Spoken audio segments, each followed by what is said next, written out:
All right, here we go. Thank you, ladies, for joining us on the Beyond the Pages Real Producers podcast. I'm Sam Lucharini. We're here at the state-of-the-art Groover Labs, and we've got the incredible team from Trestle Media doing our recording and editing today. I am super excited for our guest. I know both of these women and love them as friends and professionals. So we've got Grace Peterson with Flatbranch, and we have Miss Kim Bischler with Keller Williams Hometown Partners. And we have Brian here, too, but Brian's just manning the camera. You can chime in at any time. So ladies, we are going to talk about a couple of things today. So mortgages, real estate, working with friends, a little bit of everything in between. But really the idea is just to have fun and to let our audience get to know you guys beyond the stories that we've told on you in the magazine. So on that note, Grace, tell us a little bit about yourself and how you met Kim and why did you invite Kim on as your realtor? I've been in the mortgage business about 20 years, come from the background of finance. And an agent I worked with for several years said, you have to meet Kim and Brian team. They're just out of this world, and you will have great chemistry with Kim and Brian. They're just movers and shakers, and you have to connect up with Kim and Brian. And so we went and had lunch, and it's history. Yeah. The chemistry and the way they do business is the way I do business. We both care about our borrowers. We care about getting them into a home and closing the deal. And we both have integrity. And it's not just for the almighty dollar. It's about their life. This is where they're going to live. This is what they're going to do. And so Kim is very passionate about it. And Brian, he's our rock. I mean, Brian is there. He will come in and Brian will save the day and calm me and Kim down. Which is a full-time job, I can imagine. Absolutely. Because Kim and I, we just are going to move in that home with those borrowers, and we're going to jump off a cliff to get them, get that deal closed. So, but that's how I have met Kim. We have a lot of spiritual beliefs. We have a lot of family beliefs. We feel a lot of the same beliefs, but the bottom line is to do good business and be superior in the industry to get the people in the home and what home is going to work for them and not just to close a deal. Sure. But so that's kind of how I met Kim through a referral partner, and he said, you have to meet Kim. So. And they were right. Yes. Okay, Miss Kim, you what's your take? Tell us a little bit about yourself and then just your take on Gracie. Well, I tell people that my real estate license is old enough to buy alcohol and run for president. So That's cute. So it may be campaigning the next election if you're ever. You know what? I think we're always needing good candidates. We're open for that. If you see my license number on the ballot, it's not me. It's just my real estate license. And as agents, we are always lenders are always trying to court us and get our business and learn more about us. It's very difficult to find somebody that meshes with you ethically, morally, and isn't afraid to say, this isn't the right deal for these people. This isn't the right direction they should be going in. And Grace has melded with our entire team and with our clients. And I feel confident when I take that client that I have handheld and cried with and told them about losing contracts, when I take them and tell them, we've got a contract and Grace is going to take care of you, I know she's an extension of our beliefs and our system. So it's just been a great partnership. Yeah, it really is just kind of the most, just the standard, the perfect ideal relationship between a lender and a realtor. And it starts out as business and then it becomes a friendship. And I love that. And I mean, I know personally, Gracie, with, I've got family and friends, several family that you didn't have the product that was best for that person. And that's the beautiful thing about you, Grace, is that you will do an amazing job for that client. But also if it's not the right fit, you're not out there just trying to get the dollar. And that speaks volume.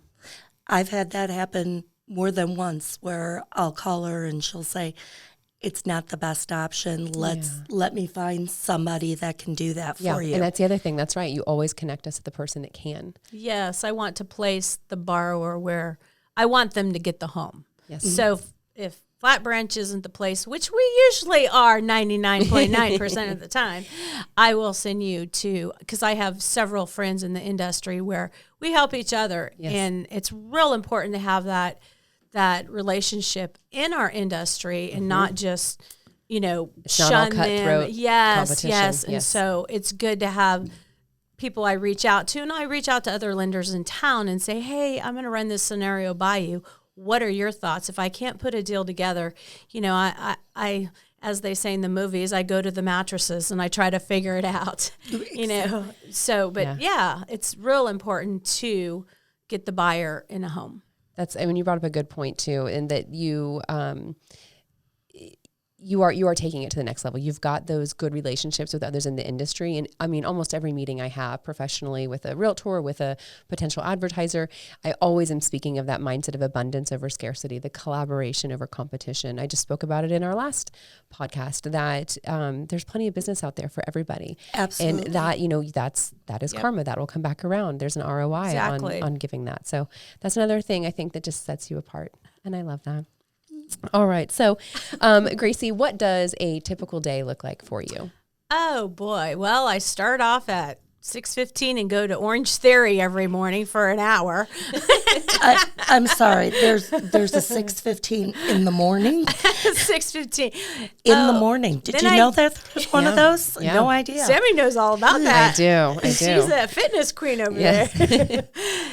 And then I, get to work. I do have a full-time assistant that works for me. My office is in Wichita. It's on Webb Road in between Greenwich and Webb Road on 21st Street. And my day really doesn't start because like last night I was working till 8 o'clock. Agent called me. And so of course, if I'm available, I'm always going to take the phone call. And if not, I'll get back with him. So my day doesn't really start. I'm not an 8 to 5 banker. Right. My hours run all day long and on the weekends. And if I don't get calls on the weekend, I'm like freaking out because, oh my gosh, the industry is getting soft and something's going on. Why am I not getting an agent to call me? So, but anyway, I do go in the office and I have an assistant, and then I, of course, check my emails, but I have priorities on the way here. I was calling Jennifer and we're following up for our closings. We have to make sure we have everything in order. I'm going out to lunch with an agent today, so I do that. And then I just love Flatbranch. I mean, I have meetings with Flat. We are on top of the market as far as the industry. We are on it. I'm continually trying to grow my business. I partner with people who are similar to the way I do business, so it's real important that they have the same integrity, that we take on clients as a team.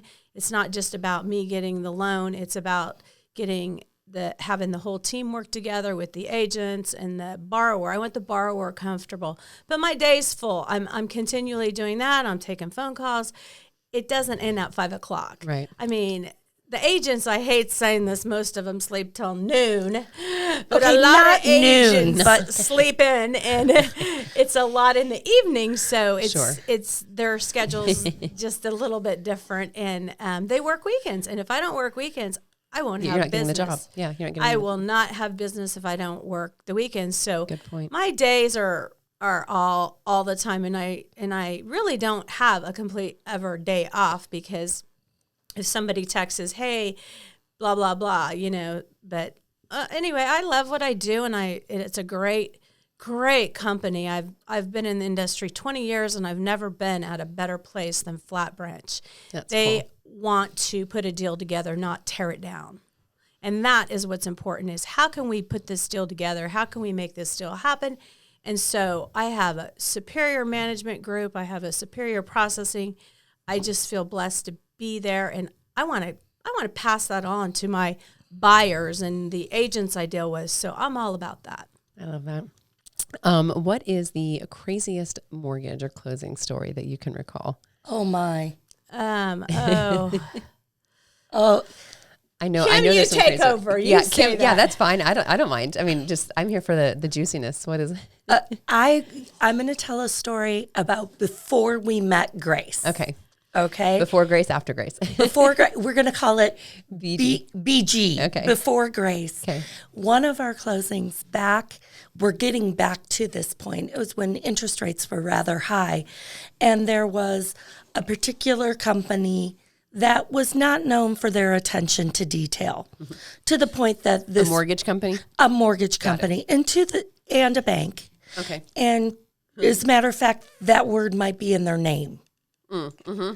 Okay. Mm-hmm. That might actually be as part of their name. And they weren't exactly known for attention to detail. We knew it was going to be a rough closing. Okay. And the buyer and I kind of got to the point where it was ridiculous. And we said, anytime there's a mistake in the document, we'll turn it into a drinking game. Oh, gosh. And I will bring in some shots of alcohol. At the closing table? At the closing table. This is awesome. And we will do shots every single time there's a mistake. And did everyone else, like the closers and did they know that this was happening? Oh, no. Okay. Nobody knew it was happening. And the closer never showed up. Apparently, they only worked till 5, as Grace mentioned, and this closing was at 4:30, so they were not going to show up. Well, that's a couple of shots right off the bat, I would think. That's the level we knew it was going to be. So the closer comes in, has no idea, takes out the closing documents, and the very first document has their name spelled incorrectly. And I literally took 4 shot glasses out of my purse, poured 4 shots, and I said, we're starting early today. And we all did a shot. And the closer looked at us and said, what are you doing? You've got the name wrong. And it took another 2 hours to get everything straightened out. Oh, mercy. And how drunk was everyone? We stopped drinking. Because you would have just consumed We just said when there was a mistake, but that was... You could just do the hash marks like on a whiteboard. That was it. So that was mercy. It gets to the point where... You just have to laugh. You just have to laugh. Yeah. You just have to laugh. Because you could drive you completely bonkers and you can be full of anger and rage. Yeah. Or you can just laugh about it. And then your lessons are learned and you know who to partner with and who not to partner with. Exactly. And as long as you've walked out with a lesson, you're good. Exactly. And you're alive and you've learned something. And the client was... I had to relieve the tension for the client because they had gone through this. Right. So I had to explain to them that we're in this ship together and we will definitely... We will be drunk sailors together. Exactly. Close this down. We're at closure. Oh, mercy. And then shortly after that, and I'm sure it had nothing to do with me, there was a law passed that said you can't be intoxicated at closings. While signing important documents. Yes. Well, that's what Quick Trip cups are for. Yeah, thank you. Thank you for solving that. Yes, that's exactly it. There is a solve to everything, Kim, always. Okay, I like that. Gracie, what is your 5-year goal with Flatbranch here in Wichita? Oh, my goodness. Flatbranch, we are ESOP. We are company owned. So I am an owner of Flatbranch. That's cool. And we are paying off our debt because we just bought out the owner's partner. And so my goal with Flatbranch is to continue to grow. I don't want a team. I just want to grow my book of business and grow my assistant to where maybe she could possibly be a junior loan officer. But I am so focused with Flatbranch to get our debt paid off because we are company owned. And my goal is... I have numbers that would not mean anything to you all, but I have personal numbers, and I have to do a business plan every single year. Mm-hmm. And every year I've increased on my business plan because I have to have a business plan. And I have personal goals to, of course, not double my volume, but this year I really want to increase my volume, even if it's only 5%, because the industry is really changing right now. We are in a whole different marketplace right now. And the strong will survive. It's going to be the strong will survive because, unfortunately, we are in inflation in America, and the interest rates have to go up in order for us to get our inflation down and get the stock market balanced out. So right now, my their goal, only tool right now. Exactly. So we have to bite the bullet. In my company, we service about 52% of our loans right now. So my company does not lay off employees. We've had big conference calls the past 2 weeks about the market in the winter. So my goal is to maintain and get out there and work not hard, but work very smart to capture what business is there. So Flatbranch has a lot of long-term goals. We aren't just in and out of the market. Right. We're out of Columbia, Missouri. We're a family.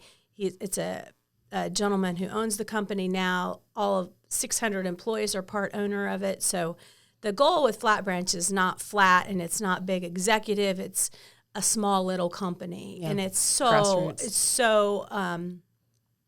great because like I said, I've been in the business 20 years and I've never worked for a place that is about making deals come together, not destroying them. The underwriters don't get in there and rip them apart. They call and say, hey, here's what we can do, Grace. Here's what we can't. And so I feel Flatbranch, we're going to capture the market. We're very heavy in Wichita right now, and there's only 6 loan officers. But personal goals is to increase. I have personal numbers, and I have a business plan for sure. I like that. Okay. Miss Kim. Yes, ma'am. I think I know some of this answer, but some people don't. So talking about how you got into real estate, talk to us about that. Was that always a passion? Why the heck did you choose this industry? That's such a great question. Before I answer that, I want to address for just a second. Grace's passion is coming through and her integrity and how she really wants to take care of not only her clients, but the industry in general and how she truly cares. And I don't know if you can see it through the microphone, but I'm sitting next to her, and I just want to say that the passion is something that I just admire, and it's something that I want to emulate in my life. Oh, Kim, that's why I'm with you. You're very passionate. But no, I would concur. I mean, Grace's passion, you just get those vibes. You get that sense when you're around good people that are doing good things, they're doing it the right way. Right. And yes, I mean, for as long as I've known Gracie, and she's done a lot of, like I said, a lot of our family and friends loans, it's it comes down to work ethic, to trustworthiness. Yeah. I just wanted to take a second and just talk about that. Just love on her a little bit because Kim, she has a history of real estate. Her mama was the best agent in Detroit. Detroit. I remember one of my first memories is being in kindergarten and the kindergarten teacher asking all the kids to draw a house. And me going up to the teacher and saying, do you want a colonial, a bungalow, a ranch? Yes. What would you like? Yes, what kind of house? Are we looking for a Rambler? If that wasn't a future real estate agent moment for that teacher, then I don't know what would be. And my teacher didn't understand the words. This was in 1913. We all had to etch it in tablet. So my real estate history goes back into my DNA. Yep. My mom wrote 6 real estate books.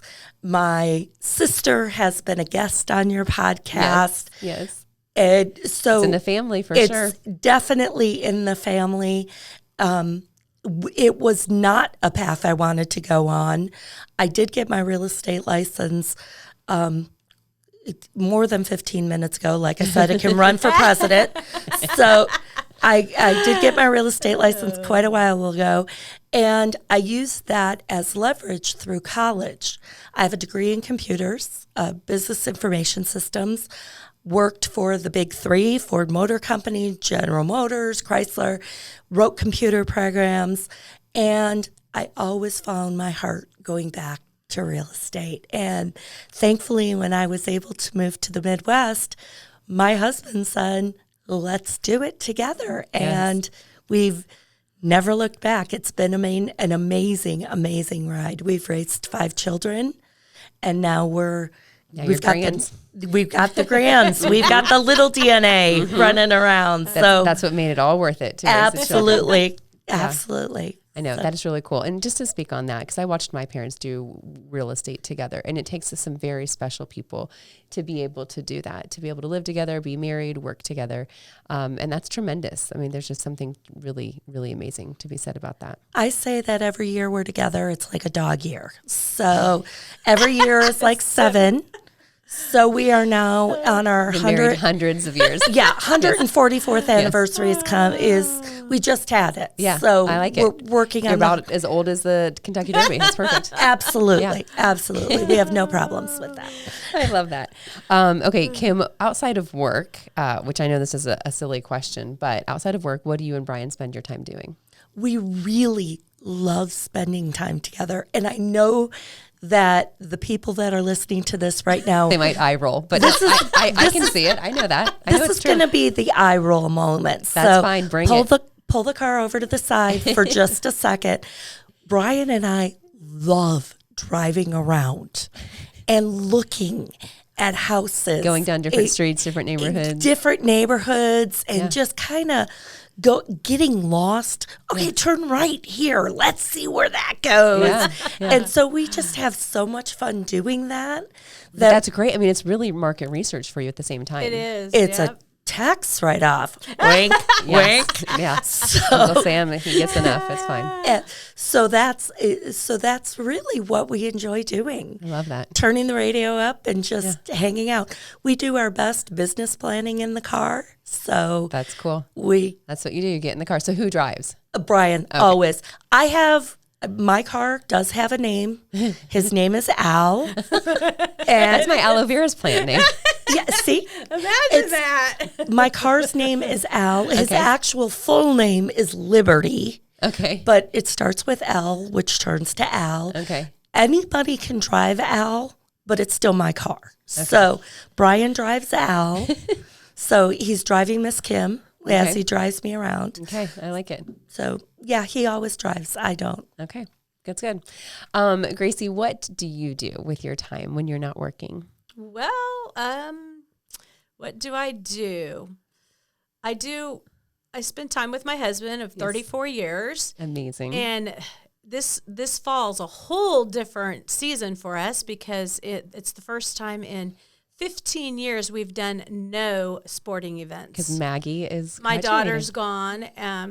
She's 21, out of college, and done playing volleyball. So this winter has been a change. Yeah. So now we've been working around the house, a new driveway, and good. We hang out with friends on the weekends, just hang out or go to their house and sit by their pool and we hang out. But I have a lot of family, so I'm always doing family events. I'm always we're going to the Chiefs games, and things like that. We went to the Royals, but my life is pretty much work, and I love to eat out. I love reservations, as you can tell. Yeah. I'm really good at making reservations, not making dinner. Absolutely. Exactly. My husband's the what's it called? The sous chef. Sous chef, yes. And, so I love my little group of friends, and of course I'm always networking with my agents and spending time with them, but it's a change. I'm trying to figure out this fall. After 15 years, we've followed our daughter in sports, and it's all done. And I'm like, it's a new chapter. It's a new chapter, and it's like, okay, here it is. Yeah. Get everything done around the house. Exactly. And we I love that. Yeah, that's what we're doing. And then Maggie's going to be a doctor. She's going to be a PA, a physician's associate. She's at OU, and she, so her life is, we've raised her. She's on her own, and when we see her once every 2 months, okay. But other than that, we're good. I mean, just work, and trying to figure out this economy and this market, and stay focused and have, ideas and what have you. Okay. What failure, and this can go to both of you or either, you don't have to answer if you don't want to, but what apparent failure has actually turned out to be a blessing that's really actually set you up for success? Does anything come to mind? Let's go with the big one. One of the failure of a relationship or of a marriage is always a time to sit back and take stock of who you are and what was your role. And any subsequent failure that I've had, I've always looked back to that. And getting divorced and having 2 children, I see that as a failure, but the way I look at it is my relationship with my ex-husband and his subsequent successes. He's been able to move here. He's been able to find love. He's had an amazing life. We've raised all of us. We've created this amazing nuclear parent. Our children were 2 and 5 when we got divorced. And Brian came in shortly after that. The 3 of us created these amazing boys that are now 23 and 26 and thriving. When they wanted to join Boy Scouts, Brian and my ex were together at Boy Scouts. We had joint meetings, physically sitting across the table from each other, talking about what activities are we going to take the kids to, and letting the children see that we are a unit. Yes. And our job is to be parents. The marriage is between adults, and this is raising humans. That's awesome. And so being able to look back on that and really put that into perspective, I see my boys having very successful relationships. Our son has been with his partner for 6 years, and they're thriving.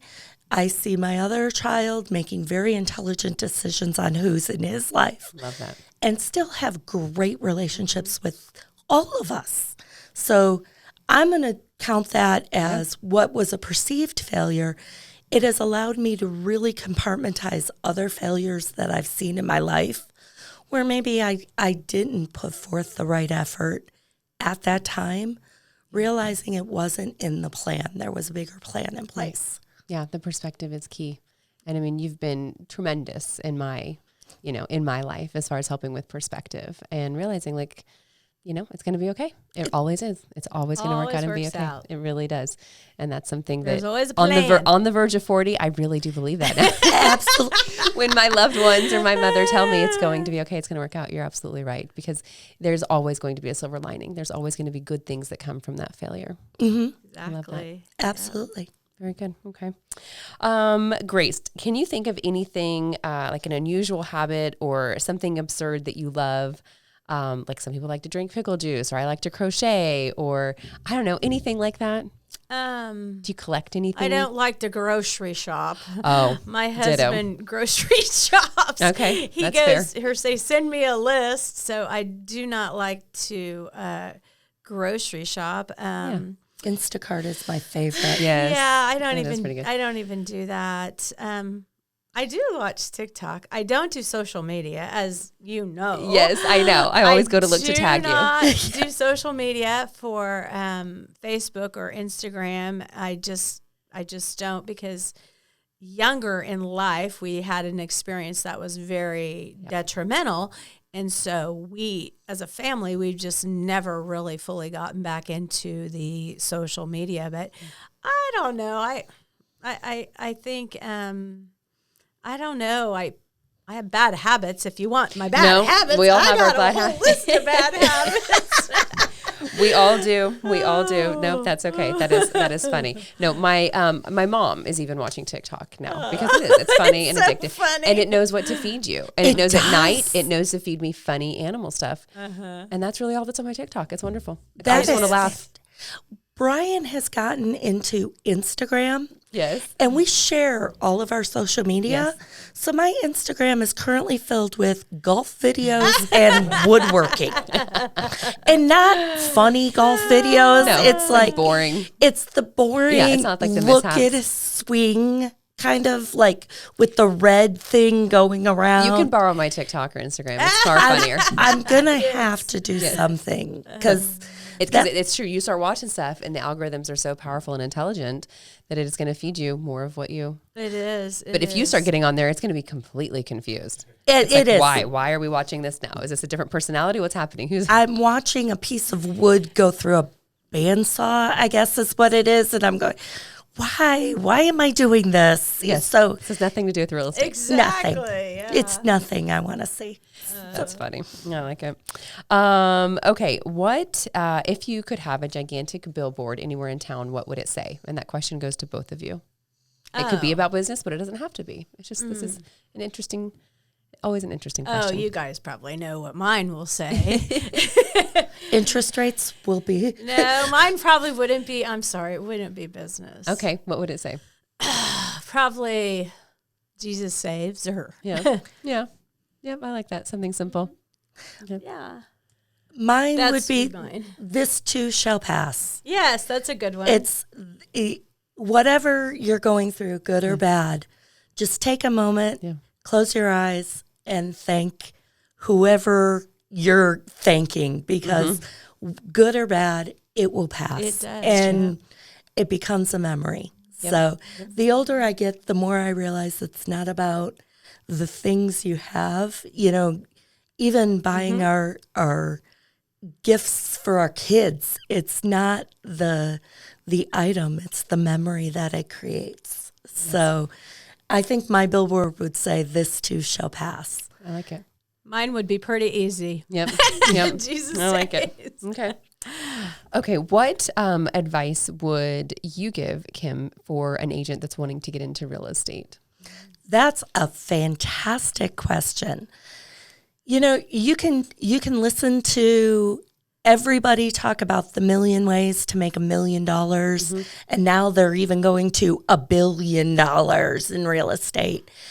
The first thing I'm going to tell you is, even if it's index cards, write everyone's name down and create a system for contacting them right from the beginning. Yeah, do it right from the, yep. I started with 10-cent notebooks. You know, when they have the school sales and you get the spiral notebooks. Yes. Every month I write the month on the front of it, and it would have all of my notes in there. A simple Excel spreadsheet. You don't have to spend money to make money in any business. Just keep yourself organized and document. I love that. So I think that's excellent advice really for anything. Anything. Yeah. Just you don't have to spend money. Okay. Gracie, what's some advice you would give somebody that it would be looking to be a loan officer or get into mortgages? I would strongly suggest they, when I started, I had no experience. So I would suggest they get a database built of, I would tell them to go after every single, whatever agent they want. First of all, I'd say I would find every new agent in town that has just passed their license, and then I would start connecting.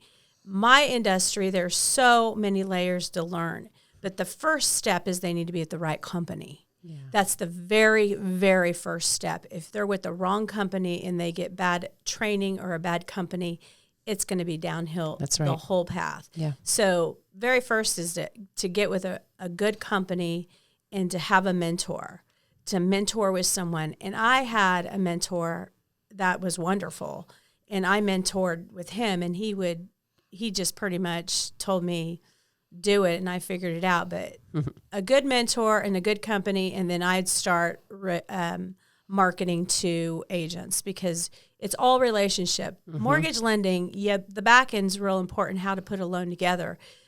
But you need to have a good relationship. If a loan does go bad, you need to be able to visit with that agent and say, look, this is what's going on, this is what happened, but here's how we're going to fix this. And that is the whole thing. But I can't emphasize the right company. Just don't go take a job with XYZ company, because that's what you're going to get is XYZ. Yeah, that's a good point. Yeah. All right, ladies. So we're going to end up here with a little speed round of some fun questions, some would you rathers. Okay. And this goes to both of you. Would you rather be covered in scales or fur? Fur. Oh, fur. Okay. Totally fur. I'm Italian. I'm already halfway there. Thank God for laser hair removal. Okay. Would you rather be in jail for a year or lose a year of your life? Jail. Okay. They have dental there. Yeah. Well, I mean, there's a lot of good things that could happen there. There's right? a lot of good things. Yes. You could get really healthy, get good sleep, be in shape, learn how to fight. I mean, exactly. I'm really feeling, that's making the best of every situation. Real comfortable beds. Yes. Real comfortable beds. You're not worried for your life every night.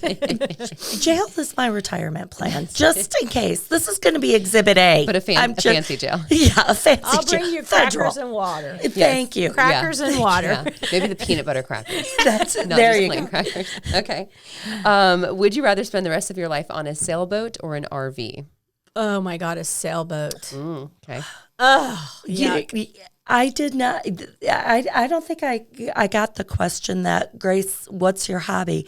I was raised in Metro Detroit, yes, where there are so many lakes. Everybody had a boat. Okay. And I'm not talking lakes like Kansas. I'm talking the big Great Lakes. The Great Lakes.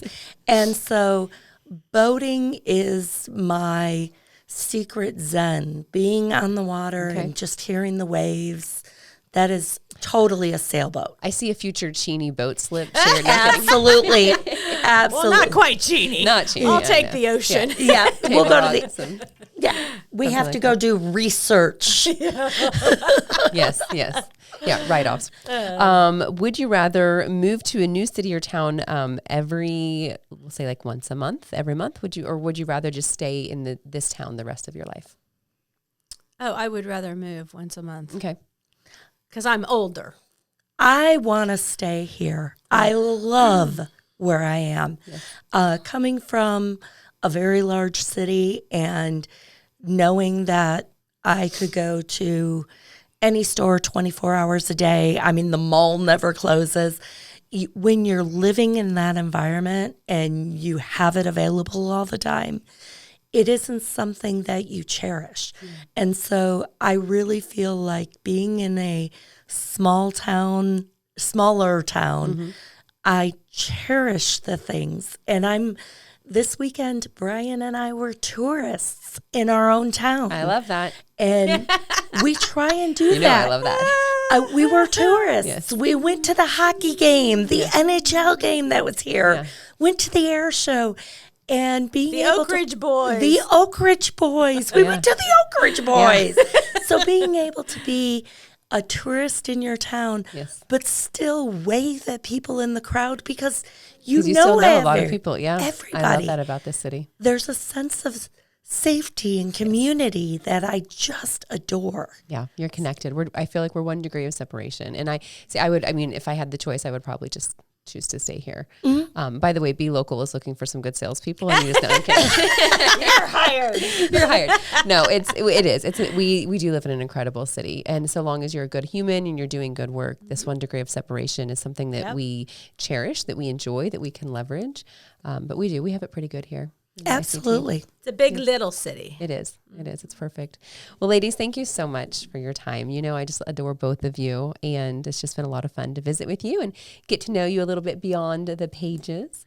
Well, I have a question for you. Okay, I have an answer. One question I want to ask you is, if you had $100 to spend on anything, what would you spend it on? It would probably be food, and food that I could go enjoy with my loved ones, specifically. Yeah, where would you buy your food? I would probably grab my Baba, my 93-year-old grandmother, and my son and my mom, and we would probably go up to Cracker Barrel because that's her favorite. Aww. Yeah. Yep. If I had $100, that's probably what I would do. Because food also is, I love food.